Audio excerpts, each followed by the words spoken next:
الحمد لله وكفى وسلام على حبيبه المصطفى أما بعد فأعوذ بالله من الشيطان الرجيم بسم الله الرحمن الرحيم إن الله وملائكته يصلون على النبي يا أيها الذين آمنوا صلوا عليه وسلموا تسليما اللهم صل على سيدنا محمد معدن الجود والكرم وآله وأصحابه الكرام وابنه الكريم وبارك وسلم صلاة دائمة سرمدا أبدا بحمدہ تعالی و بکرم مصطفیٰ صلی اللہ علیہ وسلم۔ آج کی شب قرآن عظیم کے 17 پارے مکمل ہو چکے۔ اللہ کریم بقیہ قرآن عظیم کو صحیح تجوید سے پڑھنے اور آپ سب کو سماعت کرنے کی توفیق عطا فرمائے۔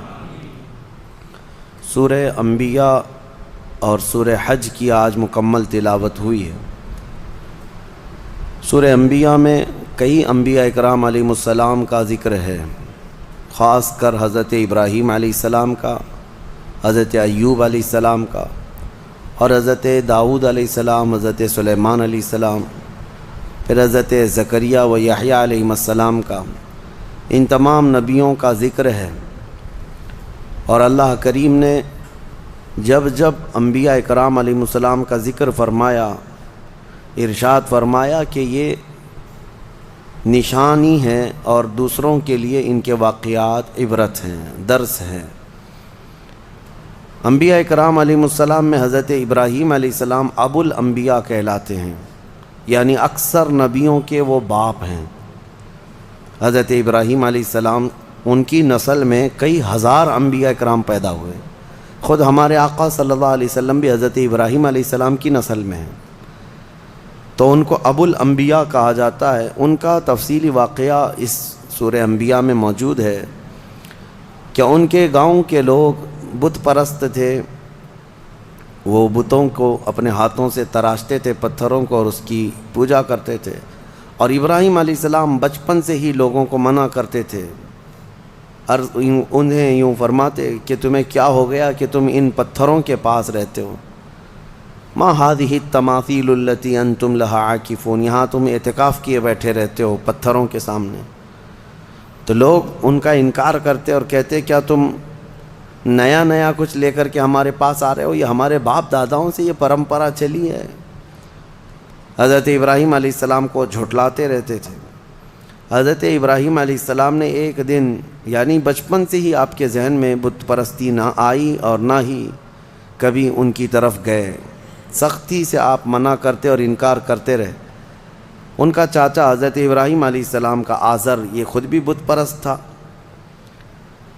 اب ہوا یہ کہ ایک دن گاؤں والے گاؤں سے باہر تھے، پورے کسی میلے میں گئے تھے۔ ابراہیم علیہ السلام نے یہ بت خانے میں جا کر سارے بتوں کو توڑ دیا اپنے ہاتھ سے، اور ایک بڑے بت کے گلے میں کلہاڑی لٹکا دی، اور سب کو توڑ کر کے واپس آ گئے۔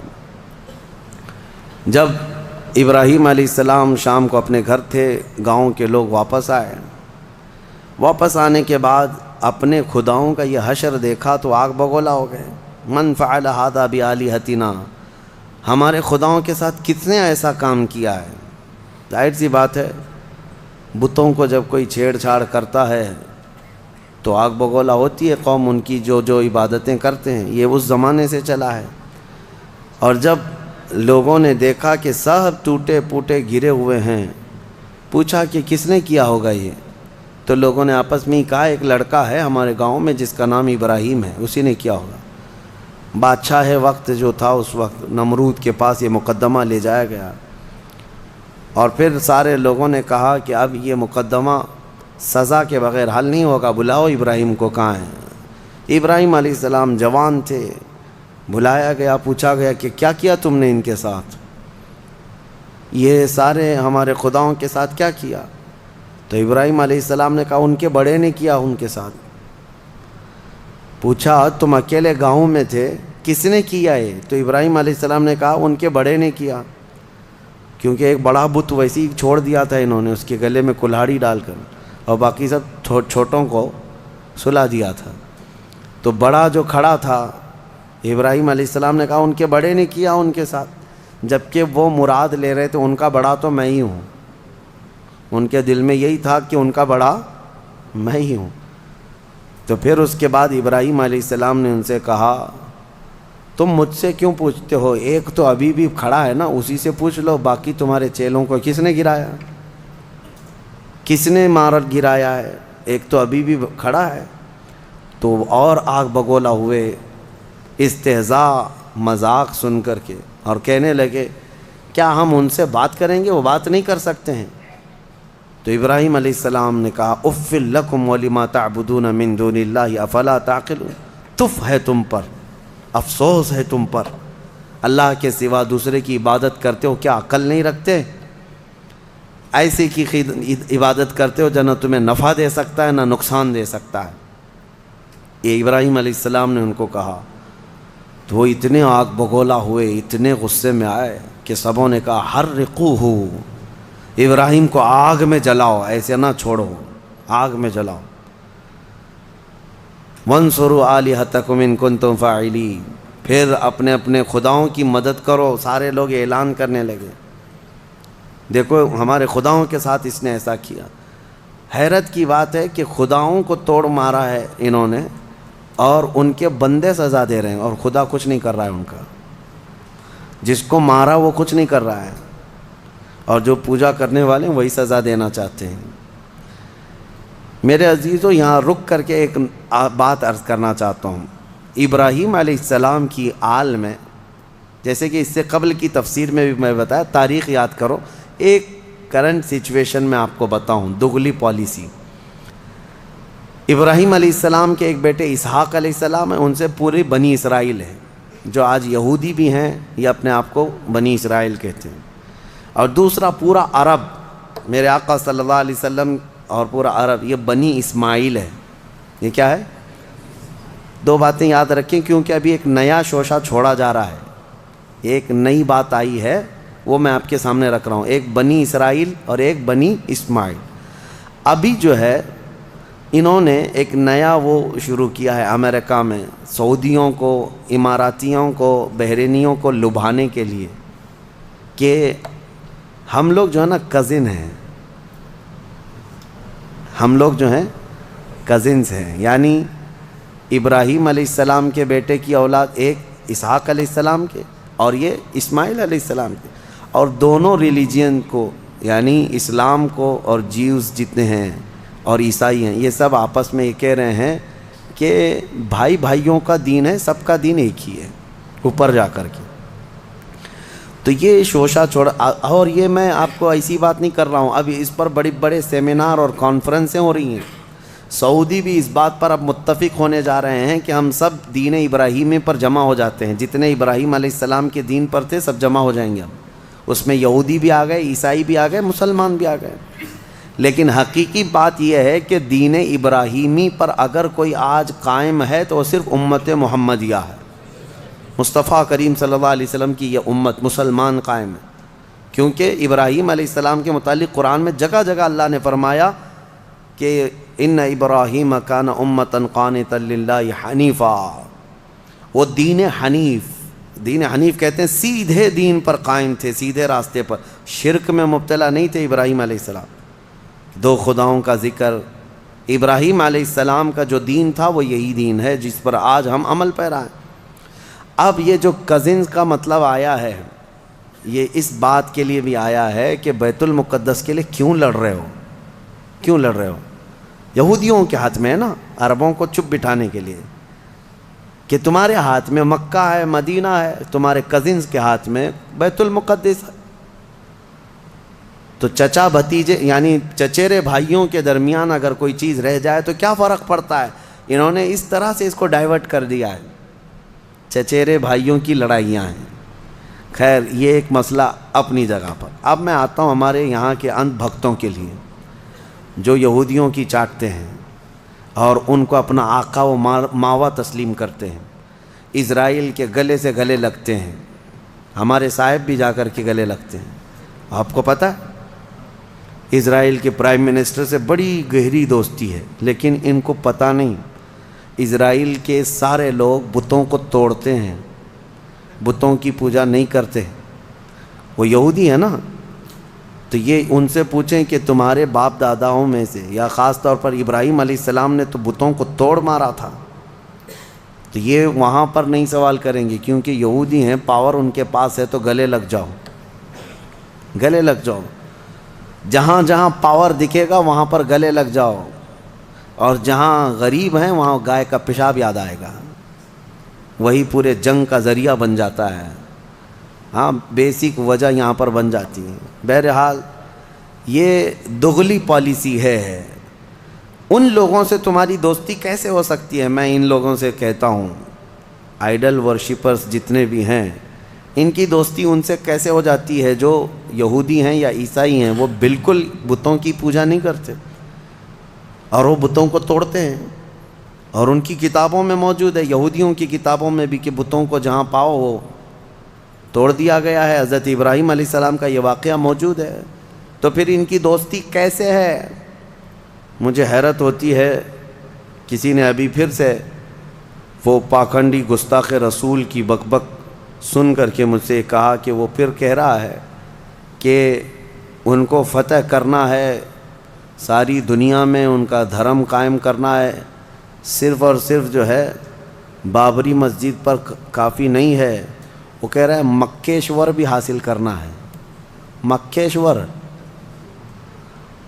مکہ مکرمہ اور خانہ کعبہ کو کہہ رہے ہیں کہ وہ ایک بہت بڑے دیوتا کا مندر تھا، وہاں پر پتہ نہیں تھا، اور گنگا جل جو ہے وہ وہاں پر بھی زمزم کے روپ میں بہہ رہی ہے۔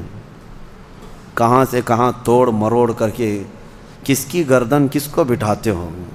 عادت سی ہے، کبھی ہاتھی کو توڑ کر کسی پہ بٹھا دو، عادت سی ہے۔ ارے کہاں زمزم اور کہاں تم کی اصاف اور نائلہ دو بت تھے مکہ میں۔ یہ صفا اور مروہ جو پہاڑیاں ہیں نا، اس پہ کیا تھا؟ صفا پہ ایک بت تھا، مروہ پہ ایک بت تھا، اصاف اور نائلہ۔ یہ دو کون تھے پتہ ہے؟ تاریخ میں یہ بتایا گیا یہ دونوں دو عاشق تھے قبیلہ بنو جرہم کے، اور ایسے کہ یہ چھپ چھپ کر کے اپنے خاندانوں سے گناہ بھی کرتے تھے، زنا بھی کرتے تھے، اور ان کے خاندان والوں نے جب دونوں پر پابندی لگا دی تو ایک بار یہ حج کے قافلے میں آئے اور خانہ کعبہ کے پاس بھی انہوں نے بدکاری کی کوشش کی۔ ابھی کوشش کر رہے تھے تب اللہ تبارک و تعالیٰ نے ان پر عذاب نازل فرمایا اور ان کے پورے جسم پتھر کے بن گئے تھے۔ تو برسوں تک ان کے اسی جسم کو لوگ کھڑا کرتے تھے اور ان پر جوتیاں مارتے تھے۔ پھر دھیرے دھیرے دھیرے دھیرے شیطان لوگوں کے دلوں میں یہ بات ڈالنے لگ گیا کہ یہاں جو بھی صفا مروہ پر صحیح کرتا ہے ان کو چھو کر کے جانا ہے۔ کچھ لوگ چھونے لگے، بعد میں پھر پوجنے لگ گئے، پھر نبی پاک صلی اللہ تعالیٰ علیہ وسلم نے ان کو بھی توڑ کر پھینک دیا۔ یہ تاریخ تھی۔ جو خانہ کعبہ کی طرف برائی کا ارادہ کیا وہ دھسا دیا جائے گا قیامت تک بھی۔ جسے اگر یہاں بیٹھ کر کے بہت شوق ہے تو نکلو اپنے گوفے میں اور جاؤ، اور پھر دیکھو اللہ تبارک و تعالیٰ کے عذاب کس طرح سے تم پر برستے ہیں۔ اللہ کریم اپنے خانہ کعبہ کی ہر زمانے میں حفاظت فرمائے گا۔ میں بات عرض کر رہا تھا، ابراہیم علیہ السلام نے بتوں کو توڑ دیا تھا، اب ان کے لیے ایک آگ جلائی گئی، بہت بڑی آگ جلائی گئی جس کے شعلے آسمان سے باتیں کرتے تھے۔ ابراہیم علیہ السلام کو منجنیق میں رکھ کر کے اس آگ میں ڈال دیا گیا، اور اللہ کا حکم آیا جو آج ہم نے تلاوت کیا، قلنا یا نار کونی بردا وسلاما علی ابراہیم، ہم نے کہا اے آگ ابراہیم پر ٹھنڈی ہو جا۔ اللہ کا یہ حکم تھا۔ روایت میں اس وقت دنیا میں جہاں جہاں آگ جل رہی تھی سب ٹھنڈی ہو گئی تھی۔ حکم تھا ایک آگ کو، لیکن دنیا میں جہاں آگ بھی جلی تھی سب ٹھنڈی ہو گئی۔ ابراہیم علیہ السلام اس آگ میں کئی دن تک رہے، گھنٹہ دو گھنٹہ نہیں، کئی دن تک رہے۔ جب آگ ٹھنڈی ہو گئی، ابراہیم علیہ السلام اس راکھ سے اپنے کپڑے جھاڑتے ہوئے باہر تشریف لائے۔ کچھ بھی نہیں ہوا تھا، کیونکہ اللہ تبارک و تعالیٰ جس کی حفاظت فرمائے۔ ابراہیم علیہ السلام کو آگ نہ جلائی، پھر لوگوں نے جب یہ دیکھا معجزہ تو آپ پر ایمان لے آئے۔ پھر حضرت ابراہیم علیہ السلام وہ عراق کا شہر بابل ترک کر دیا، وہاں سے نکل کر کے پھر آپ مصر تشریف لائے، فلسطین کی سرزمین جو اس وقت مصر کا حصہ ہوا کرتی تھی، وہاں پھر آپ رہنے لگے۔ اور پھر حضرت اسماعیل علیہ السلام، اسحاق علیہ السلام کی پیدائش کا جو معاملہ آگے بڑھا، وہ پھر اس اپنے وطن کو ترک کرنے کے بعد ابراہیم علیہ السلام کا جو اصلی شہر ہے وہ بابل ہے، جس کو بیبیلون کہا جاتا ہے۔ عراق میں آج بھی وہ شہر ہے، دنیا کی سب سے پرانی سٹی، اولڈسٹ سٹی جس کو کہتے ہیں بیبیلون، بابل ہے وہ ابراہیم علیہ السلام کی پیدائش کا مقام ہے۔ تو بہرحال ابراہیم علیہ الصلاۃ والتسلیم کے ساتھ یہ چیزیں پیش آئی، اس کے بعد پھر ان کی زندگی کا اور بھی طویل واقعہ 23ویں پارے میں انشاءاللہ عرض کروں گا۔ اس پارے میں حضرت ایوب علیہ السلام کے متعلق بھی ذکر آیا ہے، حضرت یونس علیہ السلام کا بھی، کہ یونس علیہ السلام مچھلی کے پیٹ میں جب گئے تھے تو اللہ فرماتا ہے وَذَنُّونِ إِذْ ذَهَبَ مُغَاضِبًا فَظَنَّ أَن لَّن نَّقْدِرَ عَلَيْهِ فَنَادَىٰ فِي الظُّلُمَاتِ أَن لَّا إِلَٰهَ إِلَّا أَنتَ سُبْحَانَكَ إِنِّي كُنتُ مِنَ الظَّالِمِينَ۔ یونس علیہ السلام نے ان اندھیریوں میں پکارا تھا، مولا تیرے سوا کوئی معبود نہیں، تجھے بلندی ہو، پاکی ہو، میں آگے بڑھ جانے والوں میں سے ہو گیا۔ تو اللہ تبارک و تعالیٰ فرماتا ہے ہم نے ان کی دعا قبول کر لی اور ان کو غم سے آزاد کر دیا۔ 3 نبیوں کا ذکر ایسا ہے کہ جنہوں نے جیسے ہی پکارا اللہ نے فوراً ان کی دعا قبول کی۔ ایک ایوب علیہ السلام، تینوں کے جملے سن لیجیے، تینوں کے جملے۔ ایوب علیہ السلام کو آزمائش میں مبتلا کیا گیا تو سخت بیمار ہوئے تھے، انشاءاللہ وہ 23ویں پارے میں ان کا تفصیلی ذکر آئے گا۔ بہت سخت آزمائش میں مبتلا تھے، جسم پورا بیمار۔ اس وقت انہوں نے جب ان کی زبان کٹ گئی تھی تو یہ جملہ کہا تھا وَأَيُّوبَ إِذْ نَادَىٰ رَبَّهُ أَنِّي مَسَّنِيَ الضُّرُّ وَأَنْتَ أَرْحَمُ الرَّاحِمِينَ وَأَنْتَ أَرْحَمُ الرَّاحِمِينَ۔ اے مولا تکلیف تو مجھے پہنچی ہے لیکن تو ارحم الراحمین ہے، تو سب سے زیادہ رحم کرنے والا۔ اس کے فوراً بعد اللہ فرماتا ہے فَاسْتَجَبْنَا لَهُ فَكَشَفْنَا مَا بِهِ مِن ضُرٍّ۔ ہم نے ایوب کی دعا سن لی اور جو انہیں تکلیف تھی فوراً اس کو ہم نے دور کر دیا۔ یہ ایوب علیہ السلام کی سن لی، ادھر یونس علیہ السلام کی سن لی۔ یونس علیہ السلام کا جملہ کیا تھا؟ لا الہ الا انت سبحانک انی کنت من الظالمین۔ اس کو اسم اعظم بھی کہا گیا ہے، بہت تیز دعائیں قبول ہوتی۔ تیسرے نبی کا ذکر ہے حضرت زکریا علیہ السلام، اولاد نہیں تھی، بڑھاپا آ گیا تھا، تب انہوں نے یہ کہا تھا ربی لا تذرنی فردا وانت خیر الوارثین۔ اے میرے رب مجھے تنہا مت چھوڑ، مجھے اکیلا مت رکھ، تو بہترین، تو خیر الوارثین ہے، بہتر وارث دینے والا ہے، سب کا بہترین وارث تو ہی ہے۔ تو یہ دعا حضرت زکریا علیہ السلام کی اللہ کو پسند آئی، اے اللہ مجھے اکیلا مت چھوڑ، تو خیر الوارثین ہے۔ اللہ فرماتا ہے فَاسْتَجَبْنَا لَهُ وَوَهَبْنَا لَهُ یحییٰ۔ ہم نے زکریا کی دعا سن لی اور فوراً ان کو یحییٰ علیہ السلام کی شکل میں بیٹا عطا کیا۔ 3 دعائیں میں نے آج آپ کو بتائی ہیں، ایک ایوب علیہ السلام کی، ایک یونس علیہ السلام کی، ایک زکریا علیہ السلام کی۔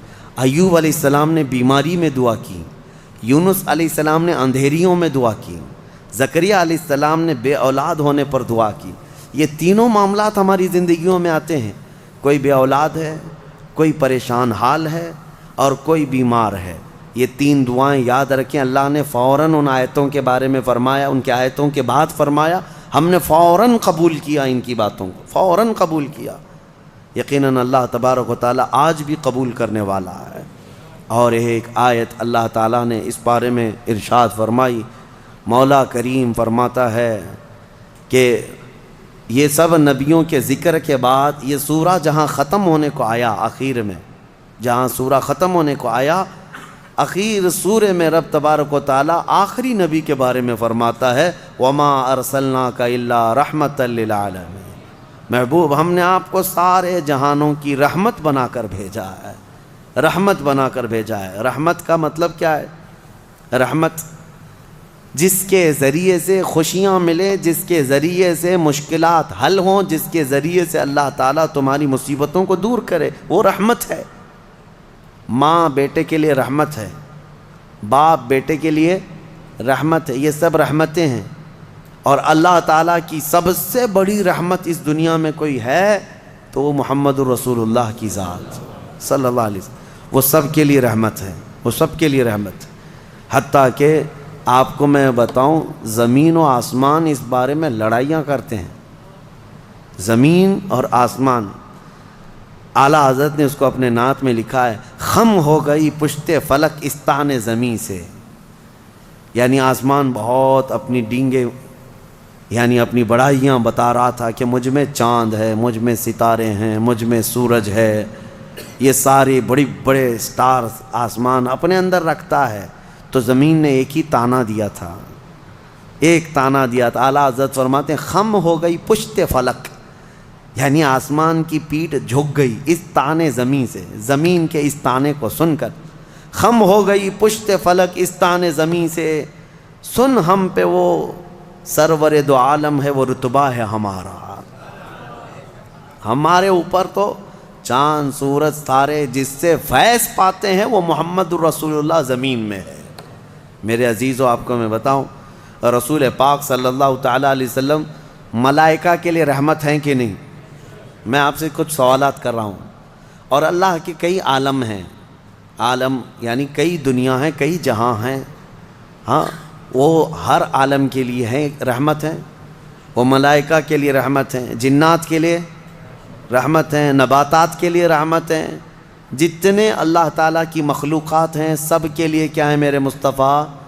رحمت ہیں۔ شاعر نے بڑے اچھے انداز میں کہا ہے، وہ ہر عالم کی رحمت ہیں، کسی عالم میں رہ جاتے یا ان کی مہربانی ہے کہ یہ عالم پسند آیا، یا ان کی مہربانی ہے کہ یہ عالم پسند آیا۔ میرے عزیزو، یہ قربان جاؤ میرے مصطفیٰ کریم کے اس روئے زمین پر کہ آقا ہمارے درمیان میں ہے، ورنہ وہ ملائے اعلیٰ میں رہتے، وہ فرشتوں کے درمیان رہتے، وہ جنتی حوروں کے درمیان رہتے، لیکن مولا رسول کریم صلی اللہ تعالیٰ علیہ وسلم کو ہمارے درمیان میں رکھا۔ یہ حضور کی اپنی پسند تھی اپنی امت کے ساتھ رہنے۔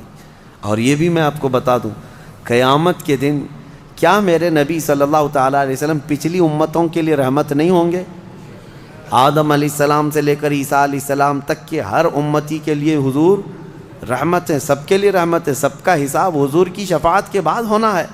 لیکن اس کے باوجود میرے آقا صلی اللہ علیہ وسلم قیامت کے دن اگر کہیں نظر آئیں گے تو وہ اپنے امتیوں کے بیچ میں نظر آئیں گے، ہمارے درمیان نظر آئیں گے۔ لوگ نبی پاک صلی اللہ تعالیٰ علیہ وسلم کے ارد گرد ہوں گے۔ عزیزان گرامی وقار، اب یہاں پر ایک بات میں عرض کرتا ہوں، ایک آیت میں پڑھتا ہوں، آپ خود سمجھ جائیں گے۔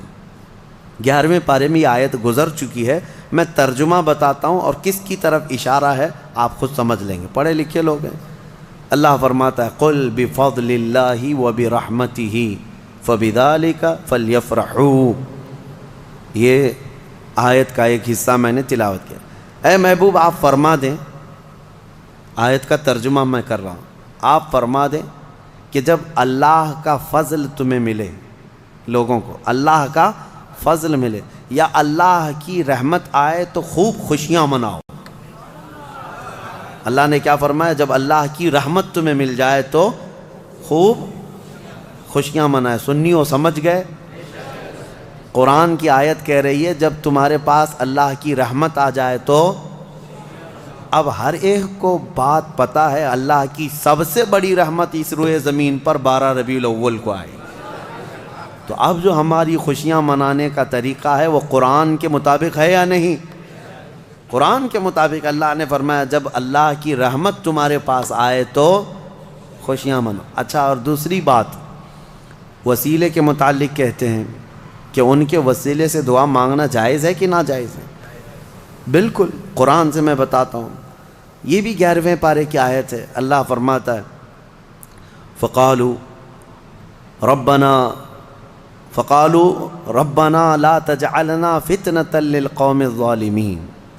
یہ پچھلی امتیوں کی دعا اللہ فرما رہا ہے پہلے کہ ان لوگوں نے کہا اے رب ہمارے، اے ہمارے رب، ہم کو ظالم قوم کے لیے آزمائش کا ذریعہ نہ بناؤ، ظالم قوم کے ہاتھ ہمیں مت چھوڑ دیں۔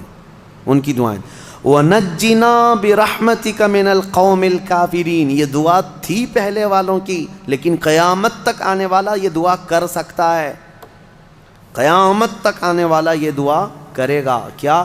وَنَجِّنَا بِرَحْمَتِكَ مِنَ الْقَوْمِ الْكَافِرِينَ، اے ہمارے رب اپنے رحمت کے وسیلے سے، اپنی رحمت کے وسیلے سے ہم کو کافروں سے نجات دے دے، اپنی رحمت کے وسیلے. اور رحمت کون ہے؟ قرآن میں یہ لفظ آیا ہے وَنَجِّنَا بِرَحْمَتِكَ، تیری رحمت کے صدقے، تیری رحمت کے وسیلے سے ہمیں کافروں سے نجات دے دے. قرآن میں خود اللہ نے سکھایا اور خود فرماتا ہے وَمَا أَرْسَلْنَاكَ إِلَّا رحمت للعالمین. محبوب آپ تو پوری دنیا بلکہ سارے جہانوں کے لیے رحمت ہے. تو رحمت کا وسیلہ لے کر دعا کرنا قرآن کا حکم ہے. بہرحال نبی پاک صلی اللہ تعالیٰ علیہ وسلم رحمت للعالمین ہیں. جو نہ سمجھ سکے وہ اس کی خام خیالی ہے، بد نصیبی ہے، لیکن الحمدللہ میرے مصطفیٰ اس روئے زمین کے لیے بھی رحمت ہیں اور قیامت کے دن کے لیے بھی ہمارے لیے رحمت ہے. اللہ کریم میرے مصطفیٰ کی عاشقوں کی جماعت میں زندہ رکھے اور ان کے سچے عاشقوں میں ہی ہماری موت عطا فرمائے. سورہ حج کا بھی تذکرہ آیا ہے کل کی سورہ میں، جیسے سورہ کہف سورہ طٰہٰ اور سورہ کہف وغیرہ جو ہم نے تلاوت کی تھی، اس میں بہت ساری چیزیں، کئی لوگوں نے ہم سے سوال کیا ذوالقرنین کون تھے، کیونکہ یہ سوال یہودیوں نے حضور سے کیا تھا، اور پھر دیگر کچھ چیزیں. دیکھیں میں آپ کو ایک بات بتا دوں، یہاں مختصر سا وقت ہے، تھکے ہوئے لوگ ہیں، تراویح کافی 1.5 گھنٹے تک 2 گھنٹے تک پڑھتے ہیں، پھر میں آپ کو اتنی دیر تک پکاتا رہوں یہ بھی مناسب نہیں ہے.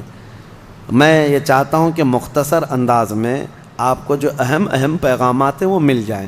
پوری تفسیر سننا ہے تو پھر تفسیر آپ کو پڑھنا بھی چاہیے. میں پوری تفسیر تھوڑی نہ بیان کراں. اور آپ کو پتہ ہوگا ہم تفسیر کر رہے تھے، تقریباً 7 سال میں نے تفسیر کیا الحمدللہ.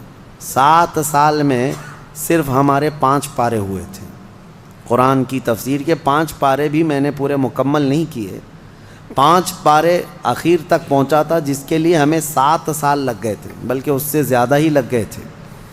تو آپ اندازہ کریں کیا میں یہ 30 دنوں کے اندر پورے قرآن کی تفسیر کر سکوں گا؟ بس پورے پارے کے اندر جو اہم پیغام ہوتا ہے، کوئی اہم واقعہ ہوتا ہے، وہ عبرت کے لیے آپ کے سامنے رکھ دیا جاتا ہے. اللہ تعالیٰ انہی پیغامات کے ذریعے سے ہمارے دلوں میں انقلاب پیدا فرمایا. کیا یہ بہتر ہوگا کہ قرآن کا اثر لے کر اس رمضان میں بندہ بدل جائے؟ انشاءاللہ اس کے لیے رحمت ہی رحمت ہے.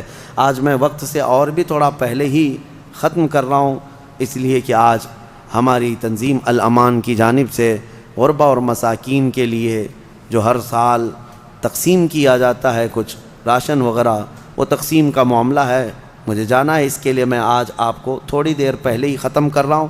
انشاءاللہ اس کی کسر کل نکال لیں گے. وآخر دعوانا ان الحمد للہ رب العالمین.